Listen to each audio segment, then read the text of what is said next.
월요일 아침마당 2부 순서 함께하고 계십니다. 이 시간은 김원석 부동산의 김원석 대표님과 말씀 나누겠습니다. 안녕하세요. 안녕하세요. 어서 오세요. 반갑습니다. 감사합니다. 세미나 그 내 집 첫 장만 그거 세미나 계속하고 계시는데 어떻게 반응들은 어떠세요? 많이 오세요. 많이 오세요. 좋습니다. 네. 오셔서 제일 많이 여쭤보시는 건 뭔가요?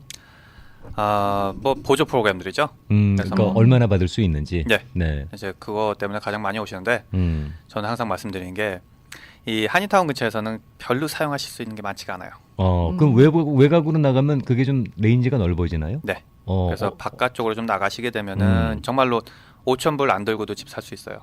바깥쪽에서는 어떻게 하는데 LA와 그런 차이가 있어요? 왜냐면 LA 쪽에서는 이제 보통 30만, 40만짜리 사시려면 콘도밖에 안 되잖아요. 그렇죠. 단독주택은 네. 조금 버겁다. 예. 근데 단독주택에는 혜택 프로그램이 많이 없어요. 콘도에는. 콘도에. 그렇죠. 예, 콘도에는. 콘도에는. 네. 네. 그래서 콘도를 구매하시려다 보니까 이 단독주택에만 있는 보조 프로그램들을 사용할 수가 없게 되겠죠. 그러면 이제 고가격이면은 외곽에서는 단독주택이 구입이 나오죠. 가능하고. 그렇죠. 그러면 거기에 나오는 공짜 돈도 좀 받을 수 있는 거고. 그렇죠. 네. 혜택 받으시고 저렴하게 구매하시고 돈도 솔직히 10,000불 없으셔도 구매할 수 있을 정도니까요. 네. 그 외곽이라는 게 어느 정도까지예요? 한 30분 나가셔야죠. 30분 정도. 네. 그러면 거기에 그런 쪽에 있는 그 도시들은 어떤 도시들이 있을까요? 멀리 나가시게 되면 뭐 온태리오. 온타리오, 조금 덜 나가신다 그러면은 뭐 한 노을박 정도. 놀록 정도. 예, 뭐 위리오. 놀록 정도만 돼도 좋다. 네. 네.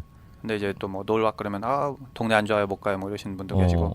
근데 뭐 단독주택이 40만 불 이내로 나오려니까 뭐 그렇지. 어쩔 수가 없죠. 네. 거기다 이제 학군까지 좋고 이러면 아무래도 더 올라가니까. 그럼 뭐 2배 되죠. 그러니까. 네. 네. 그럼 LA에서는 어떻게 좀 방법이 없어요? 그 콘도라도 활용할 수 있는? 가능하지가 않죠. 왜냐하면 단독주택이셔야 되는데 단독주택 뭐 한인타운만 하면 벌써 70, 80 이런데 그건 벌써 중고가잖아요. 네. 근데 서민을 위한 프로그램인데 그 프로그램 자체가 이미 리밋이 넘어버리죠. 그때는 이제 그 이미 천장을 지나버리는구나. 네. 그러니까 안 되는 거고 그렇다고 콘도는 또 사용을 못하게 하고 그러다 보니까 뭐 한인타운에서는 솔직히 사용하시기가 거의 힘들어요. 네. 네. 한 3, 40분 거리가 걸리더라도 그 정도에 그래도 한번 해보겠다는 분들이 어때 많으신 편이에요? 아니면은? 그럼요. 우선 뭐 한인분들이 뭐 한국 타운 뭐 아니면 뭐 다운타운에만 계시는 게 아니니까 그쪽으로 좀 나가 계신 분도 계시고 또 여기서 일하시더라도 나는 뭐 1시간 정도까지 운전할 수 있어요. 그러신 분들도 꽤 있으니까 그 정도까지 충분히 가신 분들도 많죠. 네. 갈만할 것 같아요. 꼭 내 입맛에 맞춰서 이것도 맞고 저것도 맞고 가격까지 맞는 그런 거 찾기는 정말 어렵지만 힘들죠. 뭐 운전을 나는 못합니다. 그래서 꼭 한인타운 근방에 살아야 됩니다. 혹은 또 나는 학군이 꼭 이랬으면 좋겠습니다. 이렇게 꼭 필요한 그런 요건만 없다면 네. 한 30분 정도 운전도 하시고 외곽으로 가격 맞춰서 나가는 게 가장 적당하지 않을까 싶습니다. 맞아요. 그래서 네. 구매하실 때 가격, 집 크기 그리고 지역 요 세 가지를 생각하셔야 되는데 세 가지 전부 다 충족시킬 수는 없어요. 그 중에 두 가지만. 그러니까 이거 프라이어리티가 뭔지만 따지면 되겠네요. 그렇죠. 네. 아파트 렌트비 내는 거 그거 뭐 이렇게 그냥 한 달에 그냥 사라지는 거니까 그렇죠. 차라리 그 돈 갖고 내가 그냥 모기지라도 쌓겠다. 라고 내 집이라도 갖겠다 한다 그러면은 그런 방법도 있다는 말씀이니까. 네, 그렇습니다. 네. 그 주로 어때요? 아무래도 내 집이라 그러게 되면은 그 모기지가 지금 내고 있는 아파트 페이먼트보다 조금 올라가더라도 욕심들 내시죠? 많이 내시죠. 갑자기 내 집 그러면요. 페이먼트 2배 돼도 괜찮아요. 그러니까 이건 그냥 사라지는 거지만 이건 괜히 모으는 것 같은 느낌이잖아요. 네, 근데 처음 10년 동안은 이자만 내시는 거. 그렇죠. 네, 네. 그거 인정하시면서도 내 집이니까 내 이름 달라붙었으니까 그냥 2배씩 내세요. 근데 나중에 잘못되면 그게 애물단지니까 힘들어요. 네. 그러니까 조금 자제하셔가지고 렌트하고 보는 시점하고 많이 다르지 않게 보시는 것이 중요하죠. 근데 그렇게 설명해도 잘 또 욕심들 쉽게 안 꺾으시잖아요. 뭐 그러신 분도 있고 안 하시는 분도 있고 다 다르세요. 이제 근데 항상 문제점은 이제 와이프분께서 네. 그 조금 눈을 낮추셔야 돼요. 남자분들은 괜찮아요. 근데 와이프분들이 그래, 그 얘기 좀 조금 들려줘 보세요. 계속 얘기하면 혼나는데. 사모님들께서 아무래도 욕심이 좀 예, 크신가? 예, 사모님들이 욕심이 좀 있으시죠. 그래서 남자분들은 나는 뭐 집에 가서 잠만 자니까 괜찮아. 그래요. 우리는 뭐 뒤에서 뭐 바비큐 할 뭐 한 1000스퀘어핏만 있으면 돼 이 정도만 하셔요. 예, 근데 이제 사모님들이 뭐 키친이 작다, 뭐 돌로 업그레이드 한다. 이왕이면 뭐, 이게 아일랜드였으면 좋겠다. 네, 뭐 바닥이 뭐 나무가 어땠다는 등 뭐 이러면서 이제 조금씩 눈 높아지고 페이먼트 많아지는데 이제 사모님들 조금 자제시켜야 돼요. 근데 집에서 보내는 시간이 많은 게 또 주부고요. 그렇죠. 그리고 또 주부가 집안 정리를 가장 많이 하기 때문에 내 동선에 좀 편한 구조였으면 좋겠는 게 욕심일 수밖에 없어요. 맞아요. 주방에서도 보내는 시간이 많고 그리고 또 옷 정리를 해서 옷을 집어넣는데 이게 다 밖으로 꺼내져 있는 그런 구조를 가진 옛날 집이라면 네. 이건 치워도 치운 것 같지 않거든요. 네. 그런 거 생각하면 이제 옷도 좀 안으로 속속 들어가고 어지러운 게 눈에 좀 잘 안 보이고 주방도 좀 편하고 좀 널찍하고 도마를 몇 개 깔았는데 그러면 가격이 올라간다니까. 싱크대를 다 가리고 있다든지 어, 그러면 이사를 가고 싶은 마음이 좀 덜 드는 건 사실이잖아요. 그러면 그러다가 관동 그냥 지금 아파트에서 살래. 그런 경우도 있겠네 그냥. 많아요. 포기하신 분들도 많은데요. 그러면서 네. 하다가 괜히 그냥 저 말싸움 나갔구나. 네, 관도 뭐 이러고. 부부싸움하고. 네. 네. 아이고, 그 어느 정도 그 정도에 맞추면 되는데 그걸 맞추는 게 사실 쉽지가 않아요. 네, 어렵죠. 특히 내 집 하겠다 그러면은 욕심이 왜 안 생겨? 왜 안 생겨? 그럼요. 이해되죠. 그리고 많이 본다고 혹시 좋은 집을 만날 수 있는 확률이 높다고 생각해도 될까요? 절대 그렇지 않아요. 어. 오히려 많이 보시면요 지쳐가지고 포기해요. 그리고 괜히 저 많이 보면 볼수록 눈만 높아지지 않아요? 네. 그래서 보통 내 집 구매하시고 싶으신 분들은 벌써 인터넷으로 쇼핑하고 계시거든요. 아 이미. 네. 네. 그렇기 때문에 보통 부동산 에이전트 만나셨을 때는 어느 정도 지식이 있으세요. 그 본인이 원하시는 데가 어딘지 가격대가 어느 정도인지. 그래서 이미 윈도우 쇼핑은 엄청나게 하셨기 때문에 보통 처음 첫 주나 두 주에 나오는 집들이 가장 본인한테 맞는 집들이 훨씬 많습니다. 근데 가장 실수하는 점이 또 뭐냐면 처음에 본 거는 더 좋은 거 있겠지 하는 생각으로 더 보세요. 계속 두시는 거고. 네, 그러면 더 보다 보면 더 안 나와요. 차라리 처음 본 게 오히려 더 제일 좋았던 그런 집이. 확률적으로. 네. 근데 이제 처음 보는 집이 괜찮네 하면서 거기로 한번 가보지 그러면 그건 이미 솔드아웃 됐구나. 그럼요. 벌써 팔렸죠 그런 건.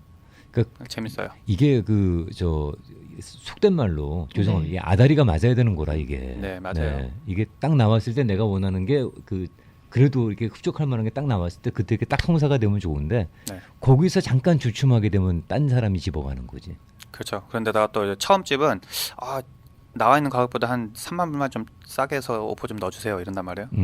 그럼 벌써 다른 사람들은 풀 프라이스 아니면 풀 프라이스 이상으로도 사갔는데 그러고 나서 나중에 한 달 있다가 아휴 그거를 내가 정가 이상을 주고라도 샀어야 되는데 괜히 그 3만 불 아끼려다가 네. 날렸네 이렇게 되는 거죠. 그렇기 때문에 이제 처음에 구매하실 때는 이 시세가 눈에 안 들어오니까 그래서 무조건 싸게 하자 이제 바이어 생각으로 네. 무조건 나와 있는 가격보다 싸게 이렇게 생각하시는데 정가를 보실 수 있으신 분들은 그 인터넷에 나와 있는 가격 이상도 주고 구매하시니까. 근데 그런 노하우가 네. 그런 어떤 흥정의 기술이라고 해야 되나? 네. 네, 이거는 무조건 조금 더 주고라도 사지 않으면은 아까운 집이다. 네. 이건 그냥 정가 주는 게 제일 합리적이다. 네. 이건 좀 더 눌러도 된다. 네. 뭐 그런 그 판단을 어떤 기준으로 할 수 있을까요? 우선은 그 셀러 에이전트하고 얘기해 보는 게 제일 중요하고요. 그러면 이제 뭐 오퍼가 몇 개 있다. 가격이 얼마 정도 있다. 대충 이제 떠볼 수 있으니까 네. 알 수 있고. 그다음에 두 번째로 알 수 있는 방법은 이게 시장에 얼마나 나와 있나를 또 보면은 알 수가 있겠죠. 예를 들어서 시장에 나온 지 일주일도 안 됐다. 네. 그러면 그거 가격 깎으시면 안 돼요. 그건 핫한 거죠. 지금 따끈따끈한. 그리고 그렇죠. 그리고 내가 좋아하는 건요. 다른 바이어들 100명도 좋아하는 거예요. 그렇지. 내 눈에 들면 남들 내 눈에 좋으면 다른 사람들 똑같이 좋아요. 그렇죠. 뭐 민족을 떠나고 뭐 나이를 떠나서 어떤 사람든지 보는 눈 똑같아요. 그래서 내가 좋은 거는 다른 사람들 좋은 거기 때문에 내가 좋은 거 있으시면은 그거보다 웃돈을 주시라도 구매하시는 거죠. 근데 이제 그런 결단이 쉽지가 않은 거라. 그렇죠. 이게 왠지 좀 지나고 나면 좀 내려가지 않을까라는 그런 기대도 있고. 네. 이게 또 뭐 100불, 200불 깎는 게 아니잖아. 만 단위로 깎는 거기 때문에. 그렇죠. 예, 물론 아무리 나중에 뭐 분할로 갚아간다 그러지만 네. 당장은 또 이렇게 몇만 불이라 그러면 좀 심리적으로 부담이 되죠. 근데 이제 캐시를 주고 구매하시는 게 아니니까 만 불 그래도 솔직히 한 달 페이먼트 50불도 차이 안 나요. 그러니까 솔직히 내가 페이먼트 내는 거지 내가 뭐 한꺼번에 캐시로 지르는 사는 건 게 아니니까. 아니잖아요. 그러니까 네. 그 만 불, 뭐 2만 불에 너무 그렇게 끌려다니실 필요가 없어요. 솔직히 뭐 2만 불 더 쓴다고 해도 한 달에 100불 차인데 어디 나가셔가지고 소주 한 잔에 저녁 한 끼만 하셔도 100불이에요. 그게 이제 집 사는데 그런 영향을 미친다는 건 좀 아깝지 그렇게 되면. 네. 그건 어때요? 우리가 지금 사는 쪽의 입장에서만 그 어떻게 하게 되면 좀 가격을 좀 그 우리가 원하는 유리한 쪽으로 잡을까 하지만 파는 분들도 사실 그 가격 매기기가 아무리 감정가가 나와도 좀 쉽지가 않잖아요. 네, 네. 정말 재밌는 게 뭐냐면요. 같은 집을 놓고서 판매자와 바이어가 됐을 때 그 마음가짐이 달라지세요. 아유 많이 틀려요. 같은 집인데도 네. 그 예를 들어서 이제 내 집을 뭐 이제 친척분한테 파시겠다.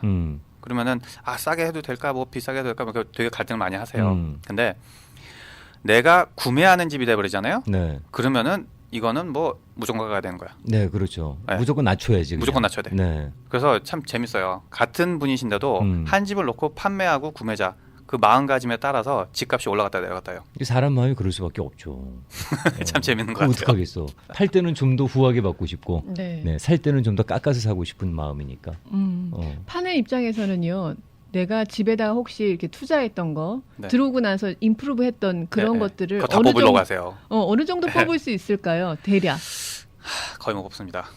거의 그거는 그냥 거의 자기가 가능하지 살면서 않아요. 자기 만족으로 끝나는 거군요. 네. 그 돈을 왜냐면 뽑을 수는 대개는 없군요. as is로 끝나는 건가요, 그러면은? 조금은 올라가는데요. 그 차이가 거의 없어요. 왜냐면 이렇게 생각해 보시면 돼요. 예를 들어서 타일로 네. 키친이 깔려 있다고 칠게요. 그 카운터탑이 타일이에요. 그러면 보통 한국 분들 이거 돌깔지 이러시잖아요. 그죠? 그레나 카운터탑. 근데 타일 이미 깔려 있는 데서 돌로 업그레이드 된 거는 솔직히 그 차액이 얼마 차이가 안 나요. 한 1,000불? 1,500불 차이밖에 안 난단 말이에요. 근데 그 타일을 다 없애고 돌을 새로 까는 데는 3,000불, 5,000불이 든단 말이죠. 그러니까 그 업그레이드 된 가격에 대해서 얼마냐를 보는 거지 내가 거기다 돈 들인 게 얼마냐가 중요한 게 아니다는 거죠. 이해되시겠어요? 네. 타일이면 예를 들어서 타일 카우너가 3,500불이다. 그리고 돌이면 5,000이다. 그러면은 그 업그레이드된 거 1,500불밖에 안 되는 거예요. 근데 타일을 없애고 5,000불짜리 깔면은 나는 내 주머니에서 나온 건 5,000이지만 5,000불이지만 실제로는 1,500불밖에 올라간 게 아니죠. 3,500불 괜히 그냥 거저주는 것 같아서 속쓰리지. 그렇죠. 3,500불 없앤 거고 부셔가지고 5,000불짜리 깔았으니까 나는 5,000불 나갔지만 실질적으로는 업그레이드 되는 건 1,500불밖에 안 되는 거죠. 그래서 그 1,500불이라도 네. 제가 이렇게 올려서 붙여놓아도 합리적인가요? 그렇죠. 그건 합리적인데 문제는 네. 5,000불 받으려고 하니까 그게 합리적이 안 되죠. 최근에 뭐 까셨어요? 제 얘기는 하지 말고요. 네. 이제 그런 것들도 사실은 본인이 혼자서 그냥 이거 이만큼 했으니까 내가 이만큼 받을래라고 욕심 부리기에는 쉽지가 않은 거라 상대방이 그만큼 납득을 해야 된다는 얘기인데. 네. 네. 그리고 뭐 집 구매하시고 나서 우리 집에 저는 들어올 때 10만 불 들어가지고 리모델링 했어요. 그러면 10만 불 더 받아야 된다고 생각을 하시는데 절대 그렇게 그렇지 보통 않죠. 생각하죠. 아니죠. 근데 그거에 한 몇 퍼센트 정도를 예상하면 될까요? 아예 못 받는다는 건 좀 말이 안 되잖아요. 조금 더 받지 네. 정말 거의 티 안 나요. 본인 좋으신 거지 솔직히 있는 거 그대로 쓰시는 거하고 그렇게 큰 하는 차이 거랑은 없어요. 상관이 가게도 없어요. 가게도 마찬가지. 가게도 업그레이드 시켜놔봤자 가게도 뭐 내가 네. 뭐 테이블 탁자를 갖다가 무슨 뭐 3만 불 들여서 새로 깔았어요. 그래도 네. 그게 뭐 그냥 익힌mon으로 다 그냥 뭉퉁그레 가는 거지. 그렇죠. 뭐 그게 그러면 뭐 거의 티도 안 나요. 예. 판매하실 때는 절대 그 제가 못 받으시니까 그거 내가 업그레이드 했다고 해서 그거 다 받으실 생각 근데 왜 하시면 되게 안 돼요. 또 그렇잖아요. 또 이게 바이어의 환심을 사기 위해서 약간 손을 보게 되면 더 많이 받을 수 있다. 뭐 그런 기사나 얘기들 종종 듣잖아요. 많이 받죠. 근데 문제는 내가 드린 것만큼은 못 받죠. 그리고 페인트 같은 경우에는 보통 하시는 경우는 있어요. 네. 그거 같은 경우는 페인트 같은 경우는 그 리턴 온 인베스트먼트 그러니까 내가 페인트를 1,000불어치 했다 그러면은 돌려받는 가격이 한 750불 정도라고는 해요. 꽤 높네. 네. 근데 페인트가 제일 높아요. 어. 그러니까 이제 판매하시기 전에 페인트 같은 경우는 해주시는데 뭐 기타 뭐 바닥을 바꾼다든지 뭐 키친을 새로 업그레이드하든지 이제 그런 거는요 절대 하시면 안 돼요. 그러니까 티 안 나는 거는 괜히 돈만 나간다는 얘기겠죠. 영수증을 가지고 있으면 안 되나요? 아줌마 왜 이래 오늘? 아니 집하려고? 집하려고 물어보는 거예요. 도움 안 궁금하지 돼요. 않으시겠어요? 도움 안 돼요. 다른 분들도. 네. 도움 안 돼요. 그러니까 그런 부엌 업그레이드 같은 경우는 네. 리턴 온 인베스트먼트가 50%라고 그래요. 그러니까 1,000불 들이면 500불밖에 안 들어온다고 그래요. 네, 그리고 창문 같은 거 바꾸셨을 때 그런 거는 한 450불 정도라고 해요. 1,000불당. 그러니까 그렇게 웬만해가지고 리모델링 안 하시는 게 판매하시기 전에는 특히 업그레이드 그러니까 안 하시는 게 좋아요. 돈 들어가도 되는지 안 들어가도 되는지 이게 본인이 결정하지 말고 네. 이왕이면 좀 그 만나서 상의를 해보면 도움이 되겠네요. 네. 근데 투자한 만큼 가치가 그렇죠. 있는지.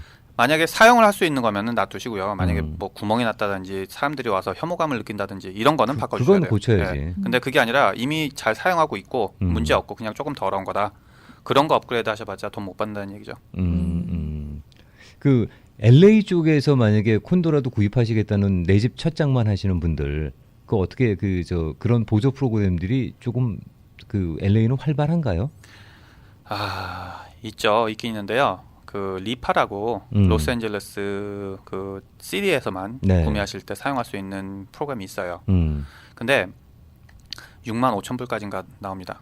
보조금이. 근데 제가 그거를 권해드리고 싶지 않은 이유가 있는데도 권해드리고 싶지 않은 이유는 뭐냐면 제가 요 근래에 그 프로그램 쓰시려다가 디파짓을 뺏긴 분을 너무 많이 뵀어요. 뺏겨요? 그건 무슨 얘기예요? 왜냐 버짓이 있거든요. 로스앤젤레스에서는. 네. 그래서 한 그 6개월당 버짓이 있어가지고 그 버짓을 넘어가게 되면은 더 이상 그 프로그램을 해주질 않아요. 중단을 해요. 그러면은 그 프로그램을 받는 데 있어서 보통 2개월에서 3개월이 걸리거든요. 네. 근데 그 사이에 버짓이 오버했어. 오버됐다. 그러면은 못 나와. 그것 때문에 그렇죠. 안 나오는 경우가 많이 있어요. 네. 그러면 우리 중단했다. 그러면 그거에 있어야지 에스크로 닫을 수 있는 사람인데 이미 그런데 디파짓한 돈은 있고. 디파짓한 돈은 있고. 근데 그게 난 리펀더블이고. 뭐 리펀더블 가능한데 보통 이제 한 달 두 달 지나면 벌써 웨이브 하시죠. 안 그러면 셀러가 너무 오래 기다려가지고 캔슬하겠다 하니까 뭐 한 달 두 달 지나가지고 캔슬했어요. 아니 웨이브 했어요. 그럼 디파짓은 벌써 위험해진 거죠. 근데 LA 시리에서 갑자기 우리 돈 없다. 그러면은 에스크로 깨지는 거예요. 그리고 나서 지난주에도 제가 그 한 분 그 리파 그 프로그램 사용하시려던 분 제가 도와드렸는데 그 전 에스크로에서 깨지셔가지고 디파짓을 못 받으셔가지고 소송까지 들어가셨어요. 그래가지고 그 셀러랑 타협하셔가지고 반반 받는 걸로 받고 끝내기로 했다고 하시는데 전 그런 거 볼 때마다 되게 그 안쓰러운 게 그런 프로그램들을 많다고 신문 같은 데 보시면은 나오잖아요. 물론 저도 뭐 첫집 장만 뭐 보조 프로그램이 있습니다 하면서 광고는 하지만 그걸 보시고 가셔가지고 실질적으로 디파짓 뺏기고 첫집 장만 못 하신 분들 보면 정말 안타깝습니다. 그 속쓰리겠네 당사자 입장에서. 당사자 입장에서는 집 안 사. 나는 그냥 이렇게 나오죠. 나는 집을 사고자 했을 뿐인데 갑자기 그 원치 않는 그런 불이익을 당하면. 그렇죠. 네. 그래서 요번에도 또 그분 또 다른 프로그램 쓰시려다가 또 디파짓 또 뺏기실 뻔했어요. 지금 이 방송 듣고 계실지 모르겠지만. 그분은 자꾸 그러면은 그거 참 난감하시겠다. 정말 난감하시겠다. 한 번 뺏겼으니까 이번엔 만회하겠다 그러면서 이번에 또 사용을 하셔가지고 결국은 닫게 됐는데 정말 한 이번에 3만 불 보조 받으셨어요. 근데 제가 봤을 때는 일하신 게 3만 불 이상 일하신 것 같아요. 그 가족들 속 썩은 거 하면 애쓰신 거 하면 보면. 네. 카톡으로 질문이 있는데요. 네. 영주권을 취득하고 텍스 보고한 지 1년이 안 됐다고 합니다. 그래도 혹시 보조를 받을 수 있을까요? 지금 살고 있는 곳은 오렌지 카운티입니다. 오렌지 카운티요. 오렌지 카운티는 보조 받기 정말 힘들죠. 가능은 해요. 근데 융자 가능하신지 알아보시려면은 우선 전문직이시면은 가능해요. 또 융자는. 네. 근데 전문직이 아닐 경우에는 2년 기다리셔야 되고요. 그리고 오렌지 카운티에도 보조 프로그램들은 많이 있는데 그거 역시 그 시리 프로그램들이 많이 있어요.